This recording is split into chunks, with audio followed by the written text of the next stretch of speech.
Hi,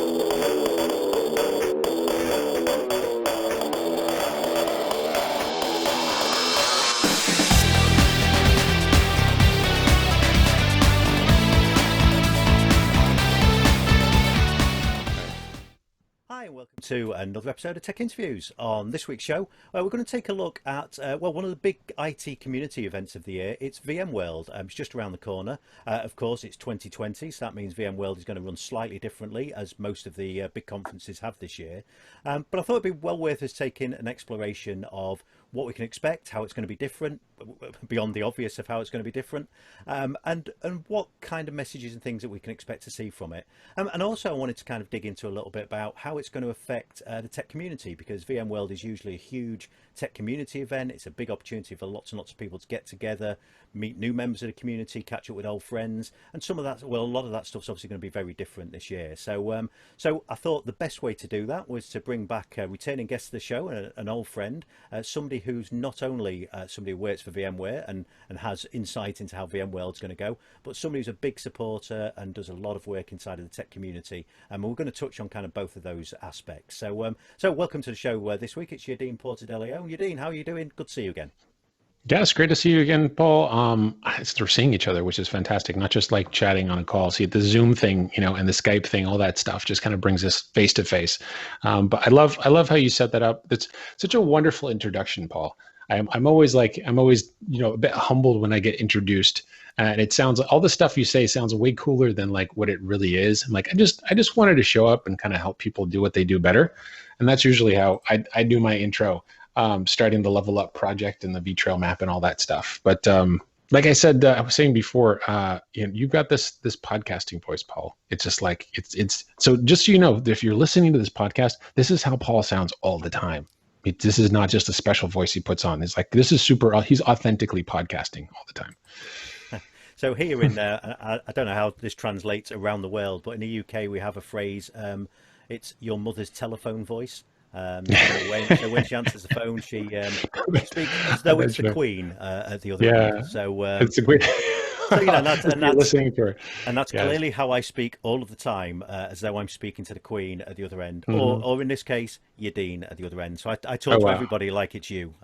That's wonderful. That's why I'm spoken to like British royalty. That's fantastic. Yeah, that's not how I'm saying. I can tell you that. And how are the royal? So, we can get in a whole riff about how the Royals are doing now, but we're going to skip that part of the podcast. Yeah, we're going to do a Royals update. It's for legal reasons. It's better not to discuss that. And you did let slip as well in your introduction there that we were saying earlier, which was true because we were attempting to record earlier, and that didn't quite go to plan either. Completely my fault. It was a technology fail.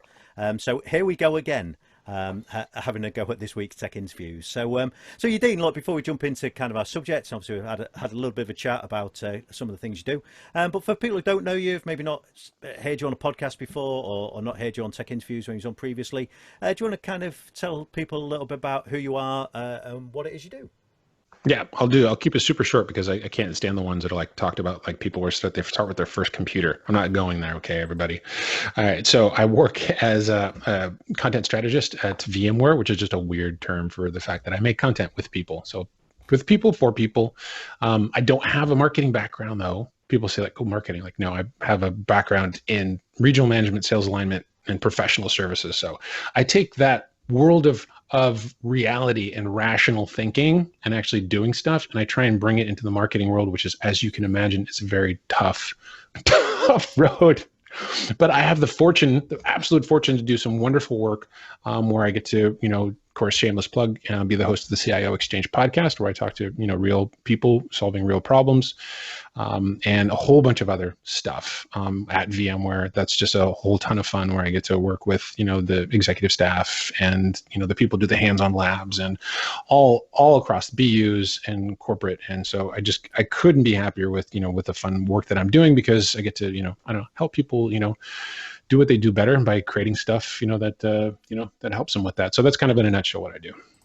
So that's the CIO Exchange podcast, and I think it's actually quite a good segue into kind of what I wanted to talk to you about today was, that idea of talking to people who are kind of real people solving real problems, and for me that's always the value of these big events. I think often we can take these kind of events for for granted, and if somebody like you who perhaps attends quite a lot of events, and I attend a fair few. Back in the days when you was allowed outside, you could indeed attend. Back in the day, Paul, Yeah, when we could just go places and shake hands and drink beer together. yeah, those kind of things. Mm. Yeah, back in those old fashioned It will times. happen. It will happen again. Indeed, It will happen indeed it again. It will. will happen again. But I think we often will take these kind of things for granted, and for me, what's always really valuable about events like VMworld and and kind of the other major technology conferences is it's a great opportunity to hear strategically from companies like VMware, who, regardless of people's views of whether you like VMware's products or you don't, or whether you know VMware's products or you don't, doesn't really matter. VMware have such a large reach within the enterprise business space, across the technology space, that the kind of things that VMware talk about at events like VMworld do have ramifications for everybody.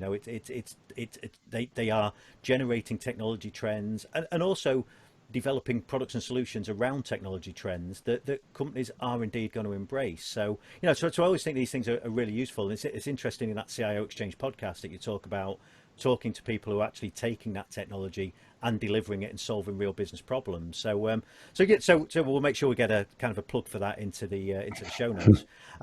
Let's take a look ahead of VMworld. So there's obviously going to be some differences. So what are the things that well, I guess two things. So what are kind of the key messages that we can expect to hear? Where's kind of the focus for the event going to be, and how what kind of things are VMware doing this year in terms of continuing to make this kind of a special community event for people who enjoy it? Well, There's the a big lot there, overarching, wasn't there? Sorry about there's that. there's a lot. I love multi-part questions, Paul, and I just bank them all in little bullet points in my brain. I'll hit those one by one. I'll take a step back though, and sort of the idea of doing it virtual. Originally it wasn't met with a ton of enthusiasm. It was sort of like, okay, we're going to do it virtual. Okay, let's just get it done. Let's get 2020 over with. Which it's been a lot of people's mode. Can we just get 2020 over with and just get it done? Just put it in the rearview mirror. But what came out of that effort and that virtual event effort, and those, oh my, there's so many people working tirelessly right now who are trying to make this event as amazing as possible, and they're just doing so much phenomenal work. And what it became sort of this leveling factor where you now have the opportunity to bring this to not just 25,000 people who decide to fly. And, you'd say hi to my daughter, my little 6-year-old, who just kind of came by in the background. Now she's out. She's very courteous. You can say now, like, okay, those 25,000 people that originally were usually come, now the target's more like 100,000 people. So there's once they started to realize that opportunity, it became something more than just, hey, let's just get it done. Let's get 2020 in a rearview mirror. It became, let's actually create something that that we can then deliver value. We can deliver this message to a much broader audience, and then maybe turn that into something that that it could be, who knows, a hybrid approach, maybe online offline, where you have not just the 25,000 people come, but also a greater audience. So there's that hope. So that's the big umbrella idea there. But of course you're going to have all the sessions, the sort of the recorded live sessions with, the chat. It's going to be basically, if you've been to a vForum, it's going to look a lot like that and feel a lot like that. There's going to be virtual booths. There's going to be, some interaction there. There's going to be some real swag that gets shipped around, to people who, do certain things and answer certain questions and stuff like that. So there's going to be some of that giveaway, some of the gamification, but it's going to be the core content. So imagine all the stuff at VMworld that you could watch afterwards. That's going to be sort of the backbone of what's going to be delivered. But the thing is, if you're there live, you get to interact with the people who can do it. You can interact in real time, while you're watching this stuff. You can chat. You can chat with others too. Whereas, so there's some little things like, if you're in a session, you had to be quiet, you had to sit there and take your notes. Now you can be in like a Zoom room with a bunch of people, doing some snarky banter and, interacting with the people and asking them what their ideas are, rather than and doing that in real time. So there's some fun opportunities there, and there's some cool hang spaces that are coming great. So there's like, for example, Discord is becoming something that's picking up, momentum for the event, and that's just basically like Slack, but for public facing Slack. So it's not like super private; it's more like a public facing thing. So there's a couple ones, one's the V Hallway and Orbital Jigsaw are a couple ones that are kind of popping up, so like people can kind of in between sessions or during sessions they can kind of have places to go into. You can chat in there. There's voice, and there's also you can play music and stuff, so people can have like little playlists going on. So there's community efforts where that are trying to simulate that sort of experience. So I mean you have like some of the classic stuff that you've got at the events.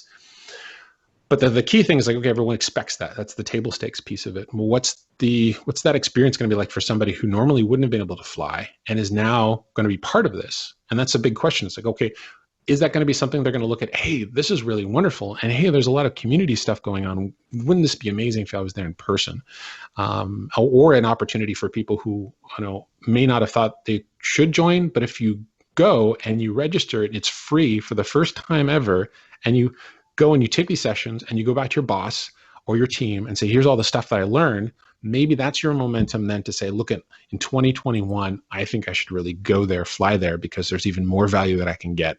And so this is like, I feel like an open door, like a first, experiment where everyone gets to go, everyone gets to experience the content in real time, and then go back and say, this is what it was like. So it's an extra 75,000 people that may not have done it previously are now going to be able to have that kind of reach. And so I would encourage anyone, who's on the fence, who hasn't been before, use this opportunity, or tell someone else about this opportunity, even if they can only come for a couple sessions.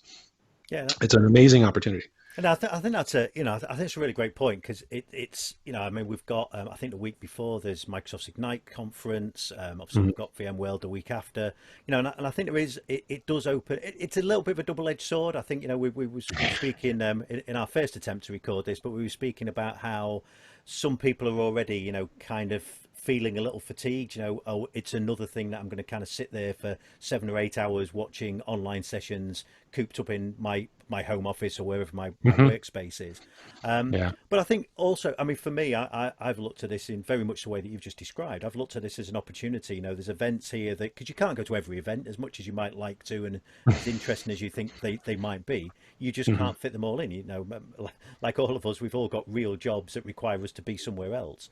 But it's a great opportunity to be able to work those things in. And as you just said, that opportunity where we're going to be able to pick up on those sessions later. We don't have to feel that we need to be compelled to sit there for 6, 7, 8 hours watching session after session. We can just go and watch those sessions later on. And Yeah. I mean, for me, one of the things that I've done with the events is that I've kind of watched keynotes and watched the keynotes as they've happened, because that's often where the big news or the announcements might be, and then picked out sessions that I've just kind of got access to, wait for the notification to say they're available on demand, and just go back and watch them kind of as almost as an education opportunity. Is that something that you expect to see this time, that people will do that? Yeah, I think that there's an opportunity here, because there's 500 sessions, for example. But 500 is a lot. I think there's opportunity here for people to just get a taste of live sessions and just pick a couple, and just sort of like get the one really key ones. Like you said, you're going to watch the keynote to hear what the big announcements are, because there are some big announcements that are going to be happening, and you're going to go to a couple key sessions, and be strategic about it, kind of like you're talking about, and be there at the ones that you really want that real-time interaction for. And the ones that you don't, you're like, hey, that might be interesting. This topic, the content itself might just be interesting. I don't need that real-time interaction. Then you've got however long, you've got forever basically to just go and, hey, I'll watch 3, 4 a week or something like that. And then you can, spend several weeks just watching 2 or 3 like every week, and then just sort of have a long tail of content consumption for that, and then get the whole experience without having to, to pay for that registration. And that's, this is the first time. So there's a ton of like amazing people, the people who are literally the best of the best, who are putting these together, and they're delivering this content to you, and you get to consume that for 0 cost. I mean, it's something that you should definitely take advantage of, regardless. If there's some conferences that I will hope we're doing that for some of the things that I was interested in, but they still cost money. So I'm like, yeah, I'm not gonna do the virtual thing. I'll maybe fly there next year when it's actually in person again. And I think all of that's very true, and I think for me it is a great opportunity to kind of get involved in a conference that maybe I wouldn't have necessarily gotten to this year for whatever reason. So Mhm. and obviously we've talked about some of those key messages, some of those key announcements. I'm not expecting you to make announcements right here, right now, but Mhm. from a so if somebody's listening to this and thinking, well, what kind of what kind of content can I expect? What kind of areas is VMworld going to focus on this year? Is there two or three areas that are kind of going to be key topics? Well, I could tell you, Paul, and the listeners here, but then I'd have to kill you, all of you. That'd be bad. But no, there's a theme. That one of the bullet points that you had in the beginning of sort of your multi-part question was sort of what was the theme to, and there's definitely a future forward. So future forward is sort of the big message that we're taking into this, and sort of we're looking at continuity, business continuity, and business resiliency. And those are two, of course, huge themes that have come to light. A big spotlight has been shined on some of the continuity and resiliency issues that have been plaguing companies, and very bright and talented people have been sort of banging their drum saying, hey, these are problems, we need to address them. And they weren't getting the budget and attention they needed before. Now they're getting the budget and attention they need. Even if budgets are cut a little bit, budgets are shifting so that they can make sure that they ensure that those pieces of their application stack and infrastructure are put into place, or designed in a way that actually allow them to deliver the experiences they need to in order to differentiate themselves, or in order to just even operate.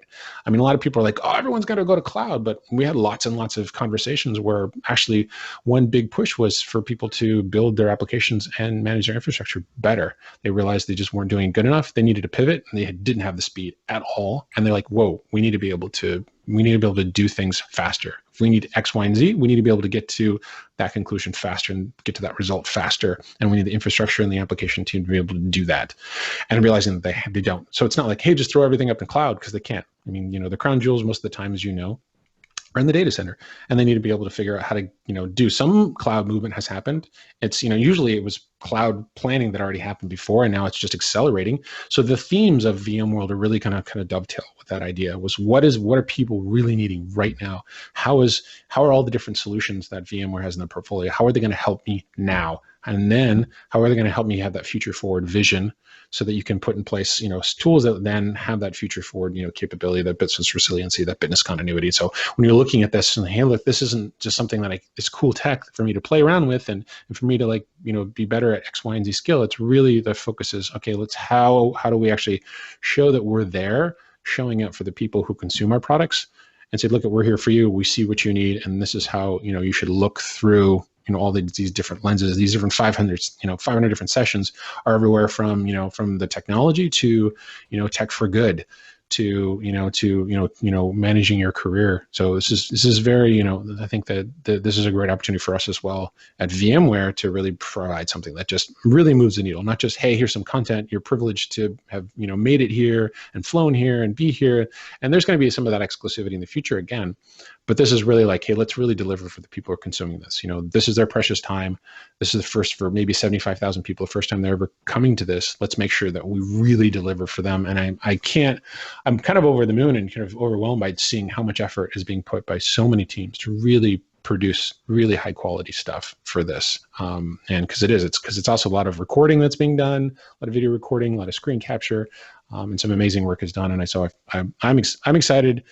Because I think it's going to be, not just because, hey, we're putting on this great show. I'm excited because I think there's going to be a whole lot of people that are going to get, something that's going to help them by coming. So that's what excites me.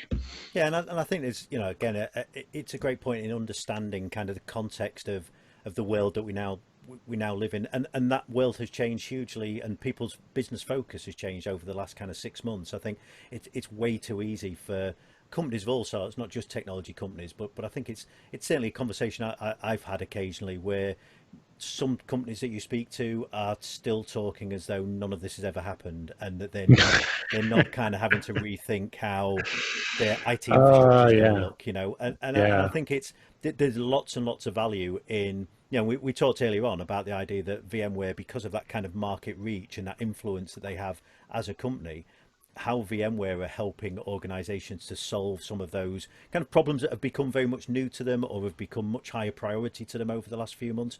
It's going to be really valuable to hear how companies like VMware, with the influence and the technology that they have, are going to help to kind of solve some of those problems. So it sounds like some great content for people to look forward to.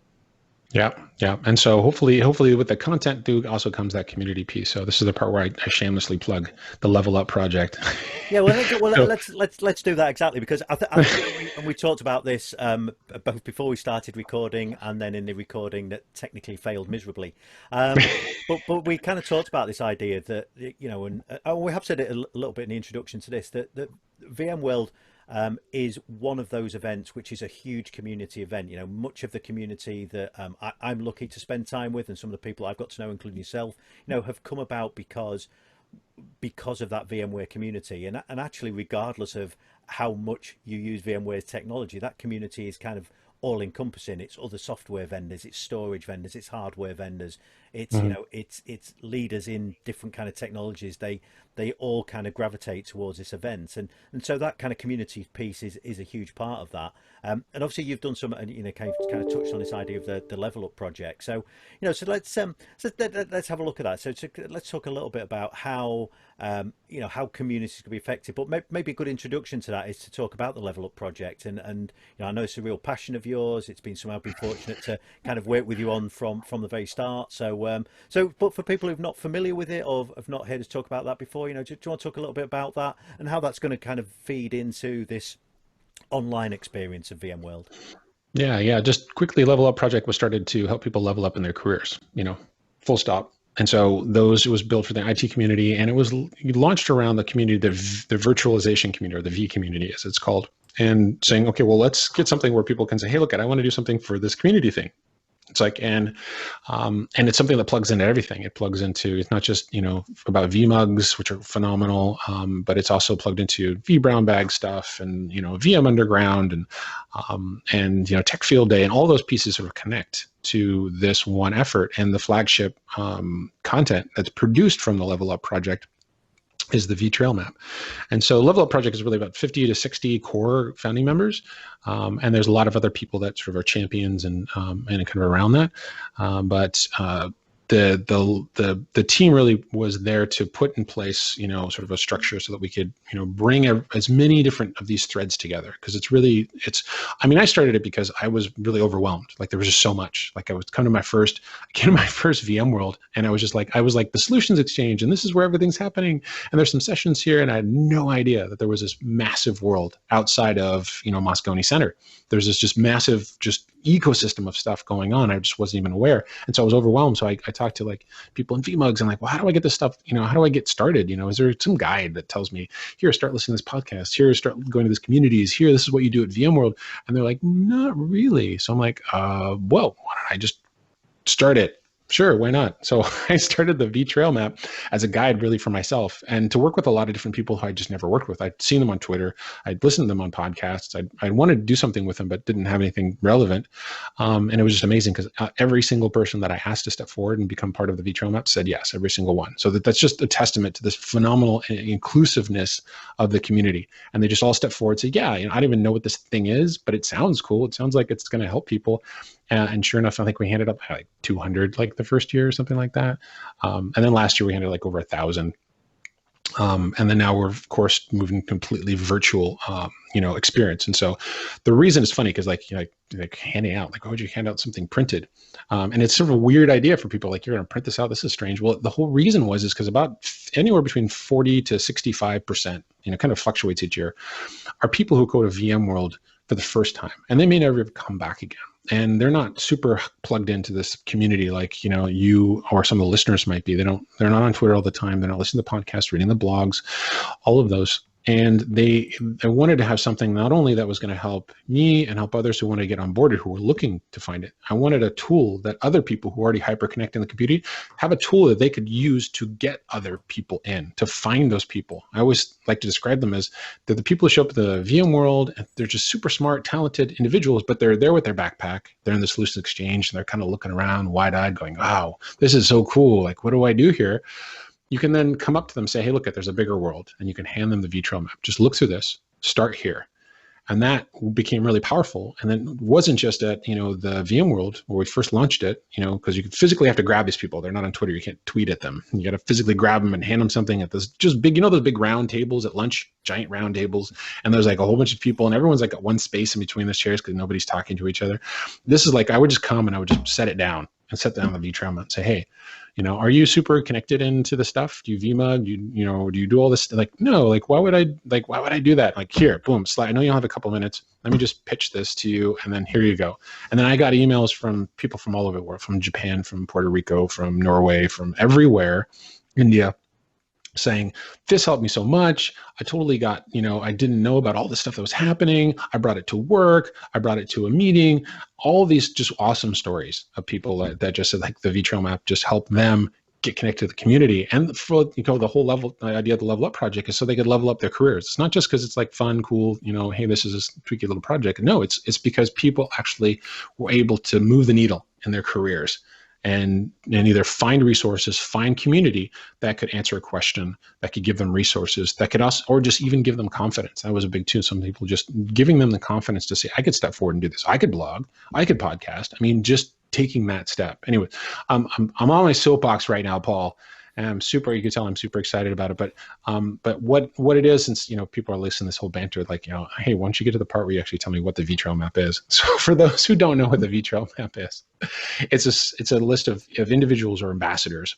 So there's about 40 people that are in there, and they curate their own section. They could curate something on vVols or vCenter or VMC on AWS or blogging or podcasting, and they curate this content. What to listen to first, what to read first, what to do first, but also they give them their Twitter handles, so you can go and reach out to them. So the whole resource is really people and curated content. This is them curating their section, saying they create it and they curate it, and they're like, this is where you can start. So the guide gives you somewhere to start. And if it's confusing, it also gives you somebody to reach out to. Say, hey, look, reach out to Paul, or reach out to to Yadin, and on Twitter, and they can shepherd you. Ask them a question about that blog or that podcast you suggested, or a question about I don't know, NSX, and then you can ask them that question. And you have a real person behind that. Those people are going to be there. They're in the community. They're going to be on social, and they're going to be available, especially around VMworld, to kind of help promote it. This year, instead of a book, it's it's a virtual environment, which actually is pretty cool. The VM, the sponsor, did a really just beautiful job of just talking about level up, just leveling up the whole digital experience, and it's going to be something that's really exciting. Not live yet, so I can't give you a link, but if you want to follow at tech_level up on Twitter, and all those vHallway experiences, the vTrail map, all that stuff will be listed in there, and you can get updates, on what's going on. And then of course, you'll see all the different, ambassadors and champions, all kind of, tweeting that out as well and sharing the social media. But one thing I'll get off my soapbox here for the vTrail map in just a second with one last thing. But if you do see this on Twitter, if you are excited about the vTrail map, or you're working on it before, go off the traditional channels. And that's what I'm really telling people, just like we do. The reason we printed the vTrail map before is because we need to get off the traditional channels. You need out of the echo chamber. To reach these people where they are. So go on email, go on Slack, go on Microsoft Teams. Oh, I can't believe I said Microsoft Teams. Go on whatever your collaboration or communication platforms are, go there and evangelize this. If you find value, if you see, the efficacy of this as a place to start to level up your career, go to those other channels, talk about it in a meeting, put it on a PowerPoint, when you're doing some Zoom meeting or something like that, and talk, hey, there's this thing called the vTrail map. Here's a link to it. Go to the digital, experience, and find out if you want to learn more about NSX. Hey, here's this guy, who curated this section. Start with his blog, start with this podcast, and then that might get you hooked, pulled closer in the community. So, anyways, go on non-traditional vCommunity channels. Yes, go Twitter. Yes, do LinkedIn, but push the envelope.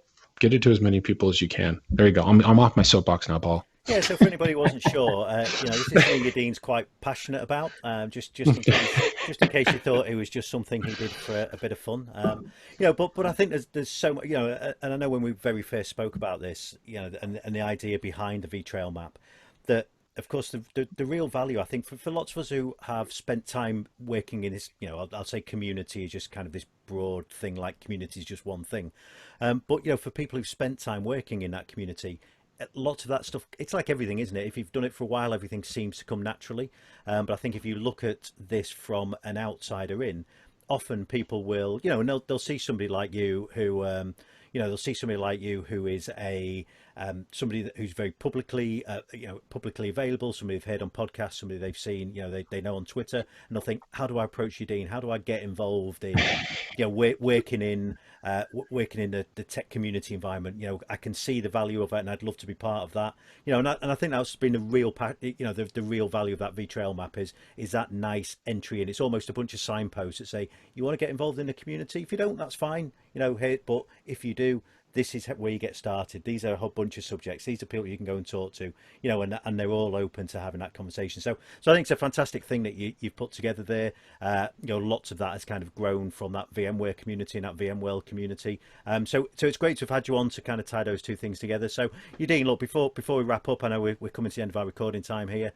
We would have had much longer if technology had worked properly, but okay, I was about recording time here. So a couple of things, so if people do want to find out more about VMworld, B, the vTrail map, and C, you, how do they go about doing that? Because I know you love a multi-part question.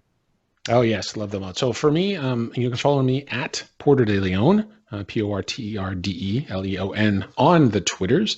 And definitely, again, at tech_level up for the Level Up project. That's where a lot of that stuff is announced. And so if you want to find out, definitely plug into that, and you'll get all the announcements and all that stuff will trickle through in the next week or so. You're going to start seeing a bunch more stuff, VMworld and vTrail map related stuff.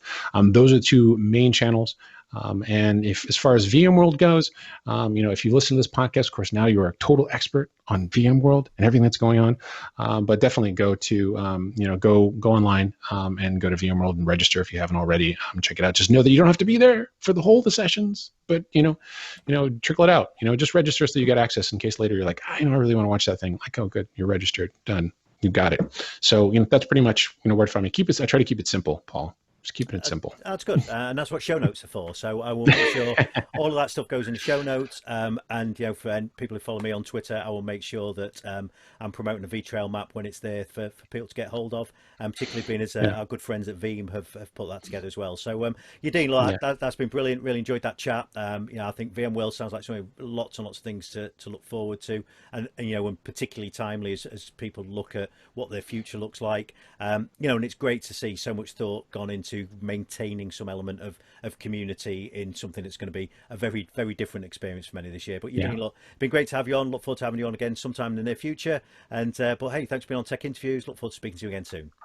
Thank you, Paul. I appreciate you having me on the show. And again, hashtag vTrailMap. Hashtag it up on the Twitters if you can. Thanks for having me on, Paul. All the hashtags. I'll see you soon. I hope you enjoyed that. For show notes, pop over to techstringy.com. We'll find all of our previous Tech Interviews episodes. And of course, you can pop over to the YouTube channel to check out the video versions of the show as well. If you've got an idea for a show and want to appear as a guest, then why not drop me an email? You can find me at podcast@techstringy.com. And if you want to make sure you catch future episodes of Tech Interviews, then why not subscribe? You can subscribe on the podcast app of your choice, or you can, of course, subscribe on YouTube. So until next time, thanks for watching.